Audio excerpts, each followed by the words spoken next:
ఈ ప్రపంచంలో మన భారతదేశంలో గోమూత్రం తాగమంటున్నారు కానీ ఒక హ్యూమన్ బీయింగ్గా ఎవరైతే బడుగు బలహీన వర్గాలు ఉన్నారో వాళ్ళని హక్కున చేర్చుకుంటలేరు. గోమూత్రం తాగమంటున్నారు, గోమాతను పూజించమంటారు.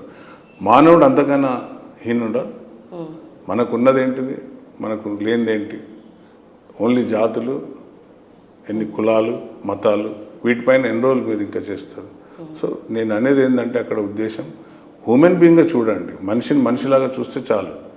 నువ్వు గోమాతను పూజిస్తావా లేక ఏ దేవతను పూజిస్తావా? నేను కూడా హిందువుని, ఇంట్లో ఇళ్ళ పూజలు జరుగుతూనే ఉంటాయి.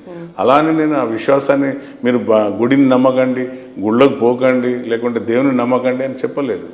గుడి ఎంతైతే భక్తి శ్రద్ధలతో ఉంటామో బడి కూడా అంత శ్రద్ధలతో చదవాలి. మనం ఎక్కువ కాన్సన్ట్రేట్ ఎవరైతే సోషల్ ఈవిల్స్ ఉన్నారో, సోషల్ ఈవిల్స్ అంటే లైక్ బాబాలు అని ఉంటారు, దేవుని పేరు చెప్పి మనల్ని మోసం చేస్తుంటారు. కాబట్టి ఈ సామాజిక స్పృహ తెచ్చుకోవాలి. మీరు ఈ తాయెత్తులు కట్టుకోవడం, లేకుంటే రింగులు పెట్టుకుంటే ఒక రోజులో మేధావి అయిపోతాం, లేకుంటే ఇంకేదో నీ జాతకం మారిపోతుంది అని చెప్పేవాళ్ళని నమ్మద్దని ఆ విధంగా విద్యార్థులను ఉద్దేశించి మాట్లాడిన తప్ప హిందువుల మనోభావాలు దెబ్బతినే విధంగానో లేక దేవుని కించపరిచినట్టుగా నేను ఎక్కడ కూడా మాట్లాడలేదు. అలా మాట్లాడడం కూడా సహజం కాదు.